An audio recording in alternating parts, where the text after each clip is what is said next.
Good evening friends, GS camp में आप सभी का स्वागत है। आज हम लोग 1757 की क्रांति के बारे में अध्ययन करेंगे। इतिहास में कोई भी क्रांति हुआ तो इसका पृष्ठभूमि पहले से तैयार होता है, एकाएक कोई भी क्रांति नहीं हुई है।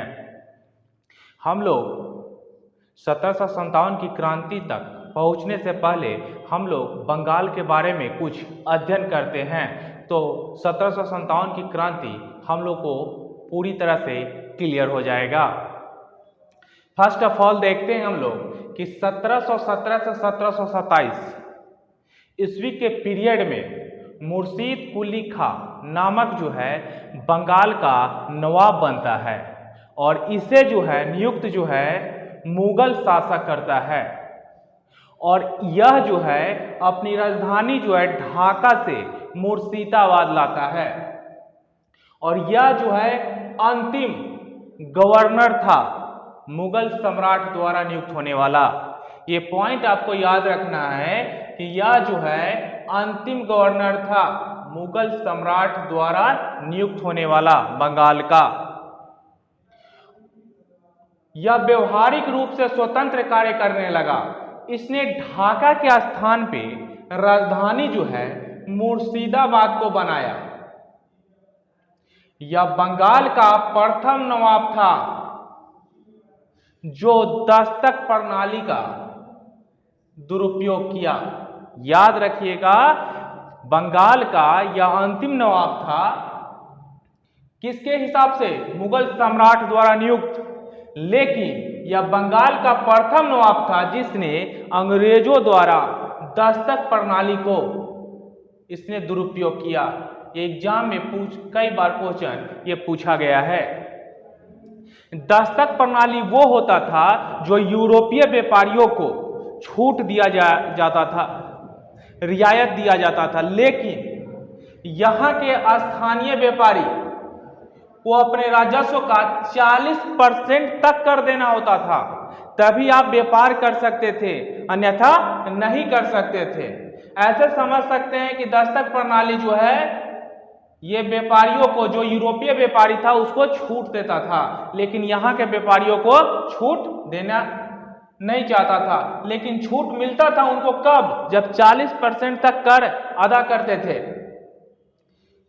ये जो है मुर्शीद कुली खान के बाद जो है शुजाऊ दौला जो है बंगाल के नवाब बनते हैं। तो मुर्शीद कुली खां 1717 से 1727 तक रहते हैं और 1727 में जब मुर्शीद कुली खां का मृत्यु हो जाता है तो शुजाऊ दौला जो है बंगाल का नवाब बनता है और यह जो है न्यायप्रिय शासक था। और इसने जो है शुजाऊ दौला ने अलीवर्दी खान को बिहार का सूबेदार नियुक्त करता है और सूबेदार नियुक्त करता है अलीवर्दी खान को।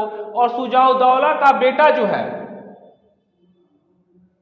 सरफराज खान, जो 1739 ईस्वी में शुजाऊ दौला की मृत्यु हो जाती है और सरफराज खान बंगाल का नवाब बनता है। और बंगाल का नवाब बनने के बाद जो है यह अलीवर्दी खान विद्रोह कर देता है और विद्रोह करने के बाद सरफराज खान को मार देता है और बंगाल का गद्दी पर बैठ जाता है। तो ये जो है 1740 से लेकर 1756 ईस्वी तक यह बंगाल का नवाब रहता है। कौन? अलीवर्दी खान।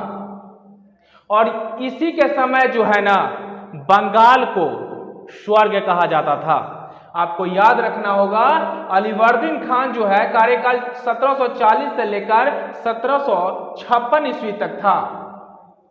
इसका जो है कोई भी पुत्र नहीं था। यह जो है अपने पुत्री के पुत्र सिराजुद्दौला को अपना जो है उत्तराधिकारी नियुक्त करता है, जिसका कार्यकाल जो है 1756 से 1757 ईस्वी तक ही रहता है। और उसके बाद जो है सिराजुद्दौला को पलासी के युद्ध में मार दिया जाता है और यह भी मारा जाता है एक षड्यंत्र के द्वारा। हम लोग देखते हैं आगे, नेक्स्ट पॉइंट देखते हैं हम लोग दोस्तों कि सिराजुद्दौला का संबंध जो है अंग्रेजों से दिन प्रतिदिन जो है बिगड़ता चला गया। बिगड़ने का रीजन था ये कि यह जो है अंग्रेज जो है ना, जो भी इसके दुश्मन थे नवाब के, उसको यह शरण देने लगा और यह किलाबंदी भी कर रहा था, जिस वजह से जो है ना सिराजुद्दौला का रॉबर्ट क्लाइव से संबंध बिगड़ता चला गया। एक पॉइंट यहां पे दोस्तों छूट गया है। 9 फरवरी अलीनगर, 9 फरवरी को अलीनगर की संधि होती है। ये 9 फरवरी 1757 को 9 फरवरी 1757 को अलीनगर की संधि होती है।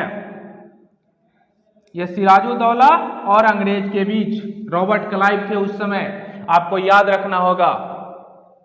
जब इनका संबंध बिगड़ता चला जाता है तो ये जो है सिराजुद्दौला जो है 15 जून 1756 को फोर्ट विलियम कहां पड़ता है तो कोलकाता में, फोर्ट विलियम पर आक्रमण कर देते हैं और 5 दिन युद्ध लड़ने के बाद सिराजुद्दौला इसमें विजय प्राप्त करते हैं और 20 जून को इस पर अधिकार कर लेते हैं, यानी 5 दिन युद्ध लड़ने के बाद। और अंग्रेज जो है यहां से भागकर फुल्टा नामक टापू,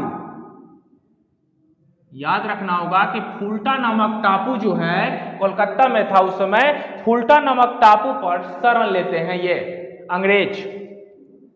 और 20 जून 1756 को ही 20 जून 1756 को ही कालकोठरी की घटना घटित होती है। 20 जून 1756 को ही कालकोठरी की घटना घटित होती है। हॉलवेल के अनुसार जो 146 व्यक्तियों में हॉलवेल भी थे, जिसमें से एक रात को जो है 146 व्यक्तियों को एक छोटा सा कोठरी था उसमें बंद कर दिया जाता है और सुबह जब देखा जाता है तो उसमें से 123 व्यक्ति मर गए होते हैं और 23 व्यक्ति बचे होते हैं, जिसमें हॉलवेल भी था। यह एक अंग्रेज अधिकारी था, सिर्फ इसी के अनुसार जो है यह घटना माना जाता है, लेकिन कोई भी इतिहासकार इसे पुष्टि नहीं करता है।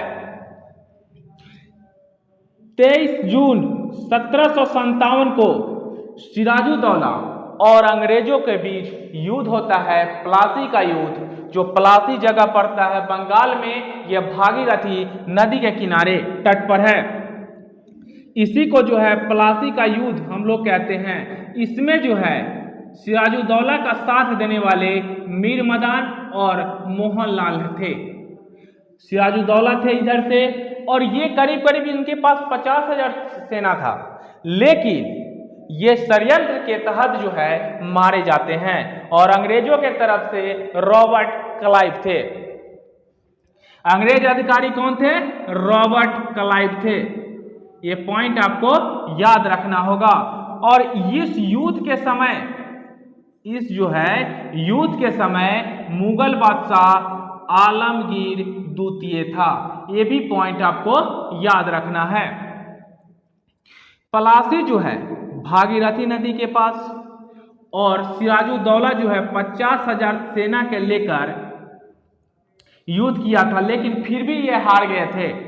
क्यों हारने के पीछे यही रीजन था कि यह षड्यंत्र के शिकार हो गए थे और षड्यंत्र करने में जो है इनके मुख्य सेनापति मिर्जाफर, मुख्य सेनापति कौन था? मिर्जाफर, और राय दुर्लभ जो है ये दीवान थे और यार लतीफ जो है सैनिक अधिकारी था।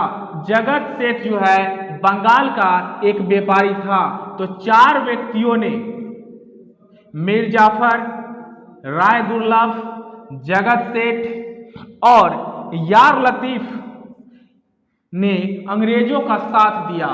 इस वजह से सिराजुद्दौला जो है प्लासी के युद्ध में मारे जाते हैं और प्लासी का युद्ध हार जाते हैं और हारने के बाद जो है मिर्जाफर जो है बंगाल का नवाब बनता है और बंगाल का नवाब बनने के बाद जो है रॉबर्ट क्लाइव को काफी धन प्राप्त होता है और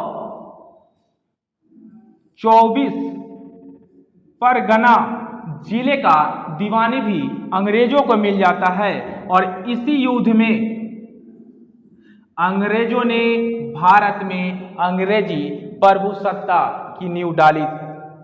ये पॉइंट आपको याद रखना है दोस्तों।